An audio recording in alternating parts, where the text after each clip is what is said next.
Good morning students. आज हम एक नए टॉपिक के साथ आए हैं और वो है अपना महाद्वीप और महासागरों की उत्पत्ति। महाद्वीप और महासागर जो हैं वो प्रथम श्रेणी के उच्चावच हैं और इनकी उत्पत्ति के संदर्भ में अनेक भूगोलवेताओं ने अनेक विचार प्रतिपादित किए, जिनमें से दो जो सिद्धांत हैं वो सर्वमान्य हैं। पहला जो सिद्धांत है वो है महाद्वीपीय विस्थापन सिद्धांत और दूसरा जो है वो है प्लेट विवर्तनिकी सिद्धांत। तो पहला जो सिद्धांत है महाद्वीपीय विस्थापन सिद्धांत,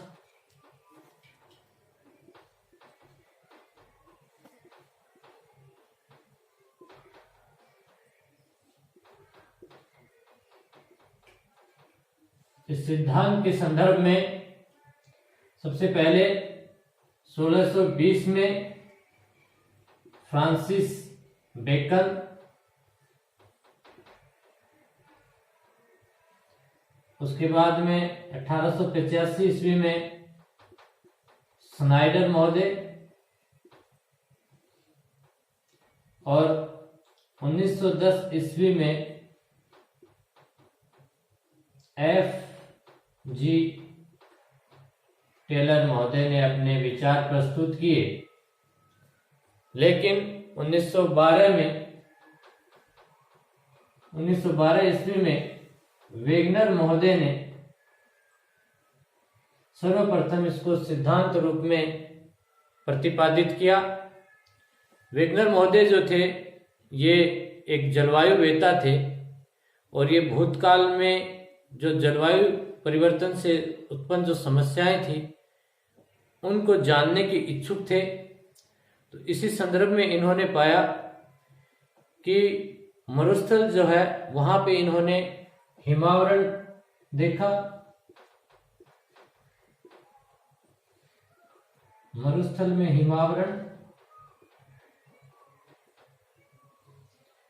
जबकि अंटार्कटिका जो क्षेत्र था वहां पर इन्होंने कोयले की जो परत है उनको देखा। और ये देख करके इनके दिमाग में दो बातें आई, और वो दो बातें जो थी उसमें पहली बात इनके दिमाग में ये आई कि जो जलवायु कटिबंध है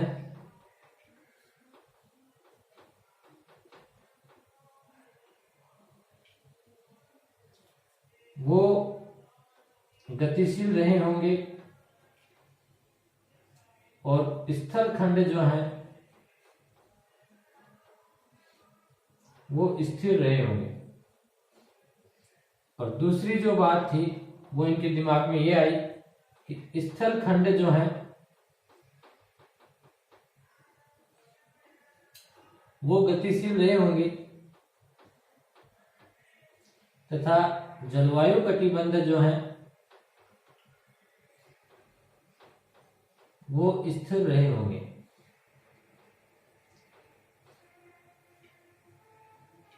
अंततः इन्होंने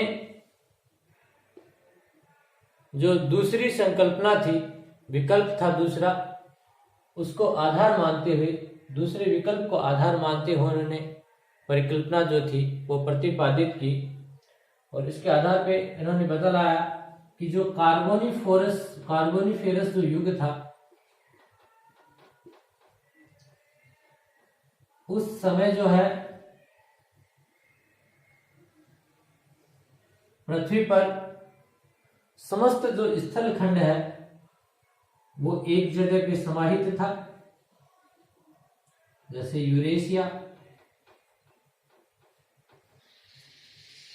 उत्तरी अमेरिका, दक्षिणी अमेरिका, भारत, ऑस्ट्रेलिया, अफ्रीका। इस तरह से ये जो स्थल खंड था इसका नाम इन्होंने पेंजिया रखा। और चारों तरफ जो जल का आवरण था इस जलीय भाग का इन्होंने पेंथलासा नाम दिया।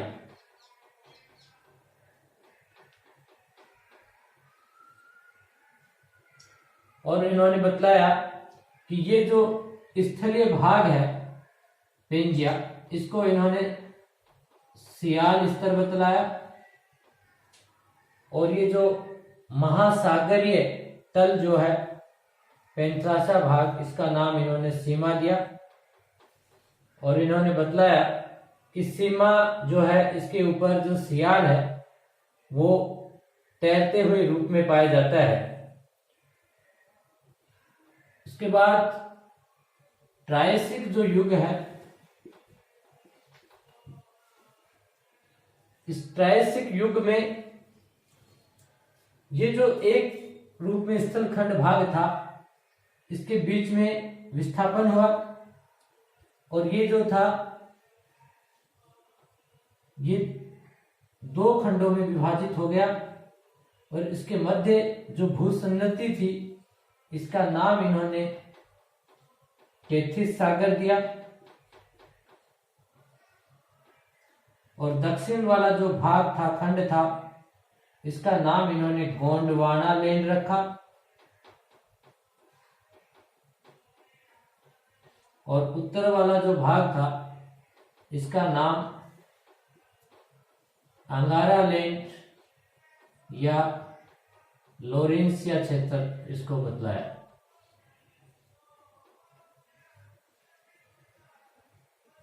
और इस सिद्धांत के संदर्भ में इन्होंने बहुत सारे अपने तथ्य जो थे वो पेश किए।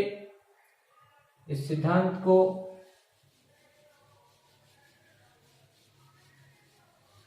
संदर्भ में इन्होंने जो तथ्य पेश किए, उसमें जो सबसे पहला जो बात इन्होंने कही वो थी कि अटलांटिक जो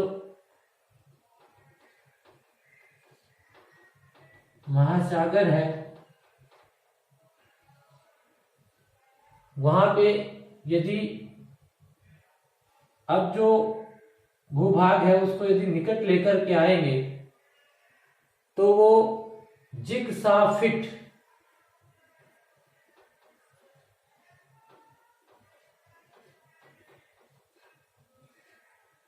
मतलब इसमें जिगसा फिट में क्या होता है कि जैसे जो दो आकृतियां हैं, अब ये एक आकृति ऐसी है और दूसरी जो आकृति है वो कैसी हो,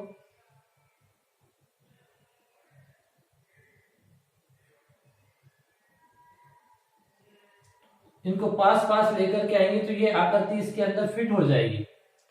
तो ठीक ऐसे ही अटलांटिक महासागर जो है एस की आकृति का है, उसके इधर वाला जो भाग है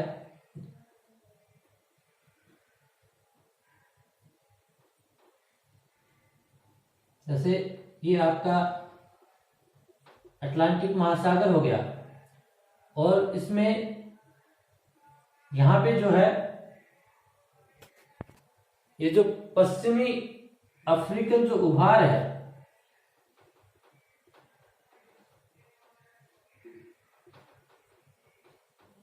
ये उभार जो है पश्चिमी अफ्रीकन, ये इस कैरेबियन सागर में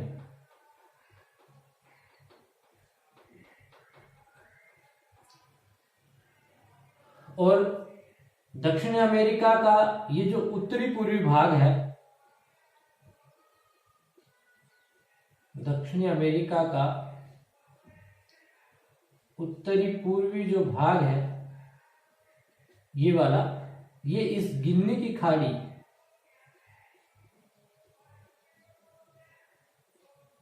में जाकर के फिट हो जाता है। तो इससे इन्होंने बतलाया कि ये जो भूभाग है कभी पास पास में रहा होगा और इनमें विस्थापन की वजह से जो है ये डिस्टेंस इनके मध्य आई है। तो ये उन्होंने पहला जो तथ्य है इस संदर्भ में दिया। दूसरा जो तथ्य इन्होंने बताया वो था पर्वतों का क्षयरोपण।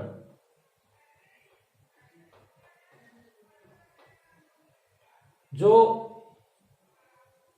जियोग्राफिकल हिस्ट्री जब हमने पढ़ी थी उसमें हमने पढ़ा था कि बहुत सारी भूगर्भिक जो हलचल हुई थी, जैसे कैम्ब्रियन हलचल है, कैलोनियन हलचल है, कैलेडोनियन हलचल है, हर्शियन हलचल है, अल्पाइन पर्वत जो श्रेणी वो पर्वत है उनका जो निर्माण, तो इन पर्वतों की यदि हम स्थिति देखते हैं तो उनमें जो जैसे अल्पाइन है वो एक रेखा में इस तरह से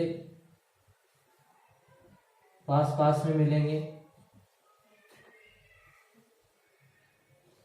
कैलेडोनियन है वो पास पास में मिलेंगे। तो इस तरह से एक स्वरूपण जो है वो इनमें मिलता है। तो इस आधार पे भी इन्होंने ये तथ्य रखा कि जो है ये भूखंड जो है कभी पास पास रहे होंगे।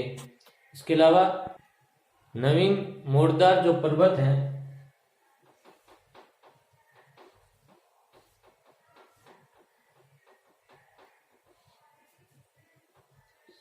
ये संरेखण है, अलाइनमेंट। नवीन मोरदार जो पर्वत हैं उनकी जो उत्पत्ति है, जैसे एंडीज पर्वत है, रोकीज है, हिमालय है, ये नवीन जो गलित पर्वत हैं इनके बारे में इन्होंने बताया कि पहले यहाँ पे भूसन्नति रही होगी और उसकी तलछटी जो थी उसमें दबाव की वजह से ये नवीन मोरदार जो पर्वत हैं इनकी उत्पत्ति हुई है। तो ये जो प्रमाण इन्होंने दिए इस अपने सिद्धांत के को प्रतिपादित करने के लिए, तो ये तो थे भौगोलिक प्रमाण।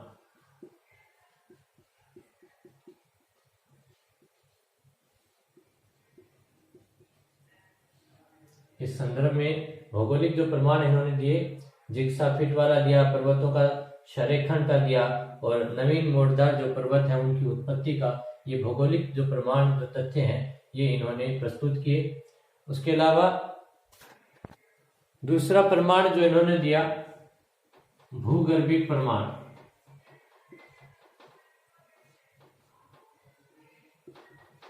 और भूगर्भिक प्रमाण में इन्होंने पहला जो है संरचनात्मक समानता, इन्होंने बताया कि जो अटलांटिक महासागर है उसकी दोनों तरफ की जो चट्टानें हैं उनकी यदि हम स्ट्रक्चर की बात करें तो वो स्ट्रक्चर जो है वो बिल्कुल सेम है। इससे ये प्रतीत होता है कि कालांतर मतलब पहले जो है पूर्व में ये जो चट्टानें हैं वो पास पास रही होगी, तभी इनमें सिमिलरिटीज या समानता है। उसके अलावा दूसरा जो है इन्होंने प्रमाण इसी संदर्भ में दिया स्तर विन्यास की समानता।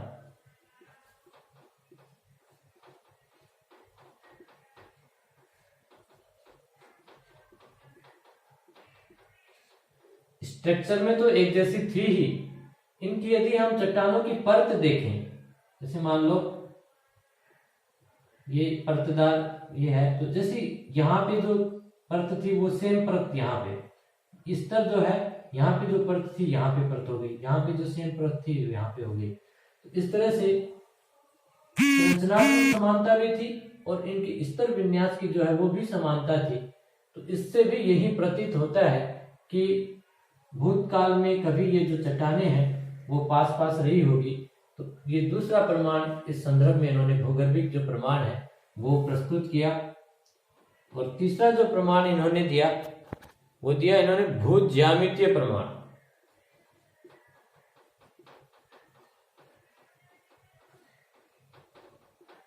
और इस प्रमाण में इन्होंने बतलाया कि ग्रीनलैंड जो है वो धीरे धीरे कनाडा की तरफ विस्थापित हो रहा है और इससे हमें महाद्वीपीय जो विस्थापन है उसके पक्ष में जो है ये प्रमाण जो है इंडिकेट हो रहा है।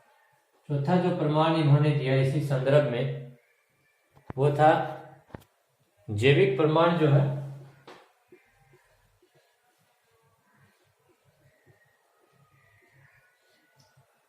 और इस संदर्भ में उन्होंने पहला जो दिया वो दिया पूरा जीवाश्म में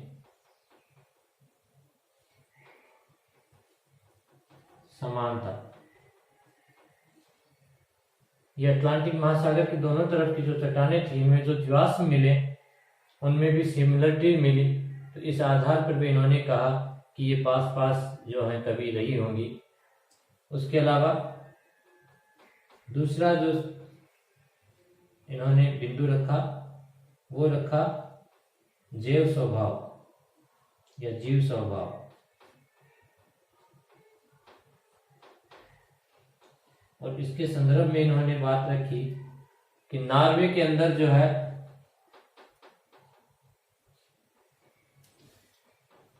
लेमिंग नाम का एक एनिमल, एक जंतु पाया जाता है। और वो जंतु जो है वो पश्चिम की तरफ जाकर के और इस अटलांटिक महासागर में गिर जाता है। तो इससे उनकी जैव जो आदत है, जीव की, यानी वो पहले ये पास पास रहा होगा तो पश्चिम की तरफ जाने की उनकी आदत रही होगी।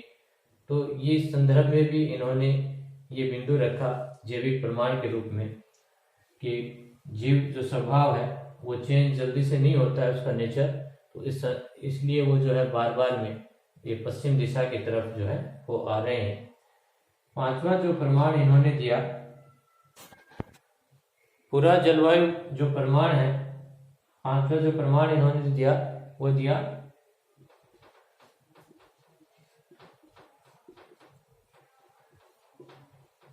पूरा जलवायु प्रमाण। और इस संदर्भ में जैसे भारत है, अमेरिका है, अफ्रीका है, इनमें हिमानीकरण जो है, इससे भी ये पता चलता है कि पूर्व में जो है ये पास पास में जो है रहे होंगे। तो और उनमें जो है विस्थापन हुआ है। तो ये महाद्वीपीय जो सिद्धांत था इसके संदर्भ में इन्होंने अपने ये बिंदु रखे। लेकिन इसमें बहुत सारी जो कमियां थी वो रही। तो हम आप डिस्कशन करेंगे, महाद्वीपीय विस्थापन सिद्धांत जो थी उसकी आलोचना करेंगे कि क्या उसमें कमियां रही। महाद्वीपीय जो विस्थापन है उसके लिए जो बल उत्तरदायी बतलाए वेगनर महोदय ने, उसमें से एक तो इन्होंने गुरुत्वीय या उत्प्लावक बल,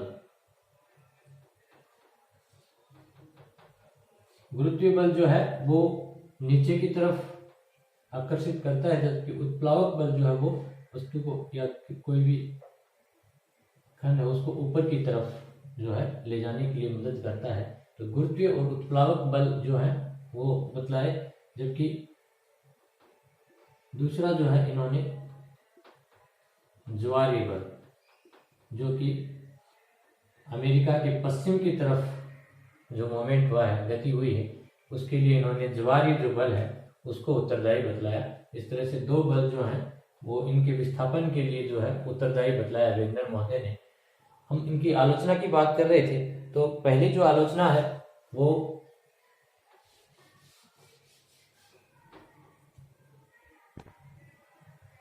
भौगोलिक आलोचना।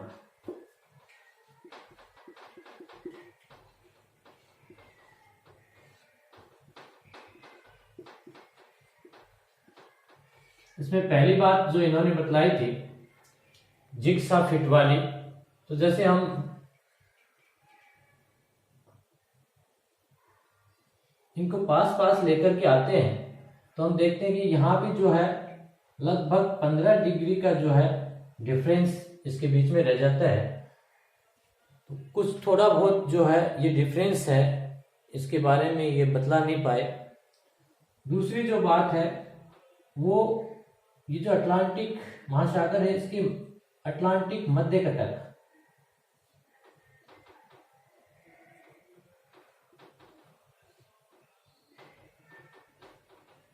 इसके संदर्भ में भी वेगनर महोदय इनकी स्थिति जो है इसकी स्पष्ट नहीं कर पाए। मध्य अटलांटिक कटक के बारे में भी। इसके अलावा इन्होंने विस्थापन और वलन के लिए जो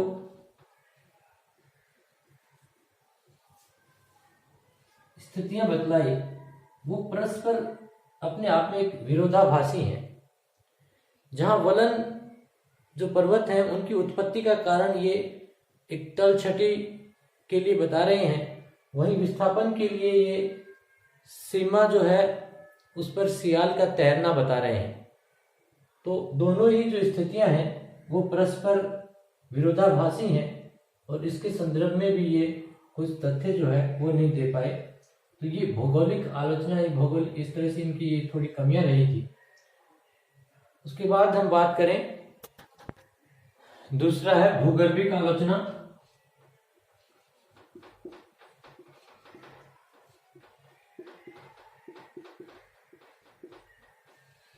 भूगर्भिक जो प्रमाण इन्होंने दिए थे कि अटलांटिक महासागर की दोनों तरफ की ये जो चट्टानें हैं वो संरचनात्मक रूप से और स्तर विन्यास के हिसाब से दोनों सेम है, लेकिन कई भूगोलवेताओं ने इसको आंशिक समान माना है।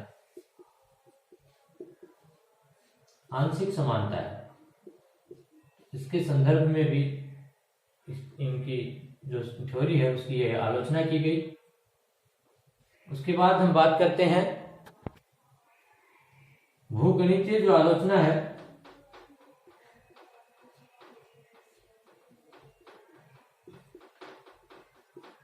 इसके अनुसार वेगनर महोदय ने अमेरिका जो है उसके पश्चिम में विस्थापन के लिए जो है गुरुत्वीय बल जो है उसको जिम्मेदार बतलाया था, जबकि आधुनिक जो भूगोलवेता है उनका मानना है कि ये ऐसी स्थिति है उत्पन्न करने के लिए अब जो ग्रेविटेशन है उससे कहीं बहुत ज्यादा गुना ग्रेविटेशन फोर्स की इसके लिए आवश्यकता होगी।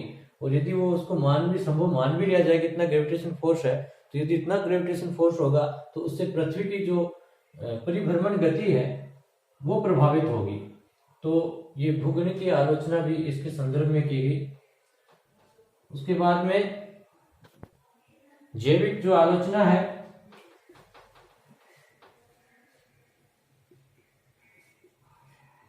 इन्होंने बतलाया था कि जीवाश्म जो है वो यहाँ पे और यहाँ पे लगभग सिमिलर मिले हैं, लेकिन भूगोलवेताओं का मानना है कि इनमें भी जो जीवाश्म है उनमें आंशिक समानता मिली है।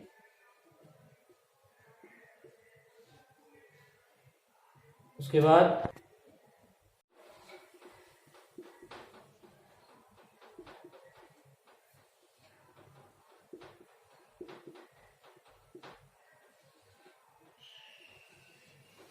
स्टीयर्स महोदय ने बतलाया था कि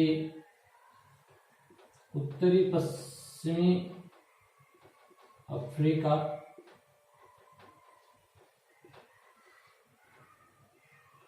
अमेरिका में बोस्टन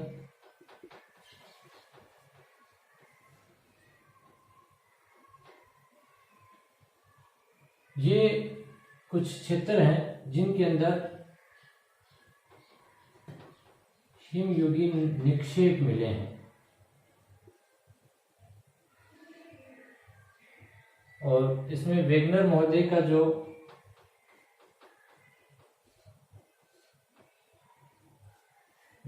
महाद्वीपों का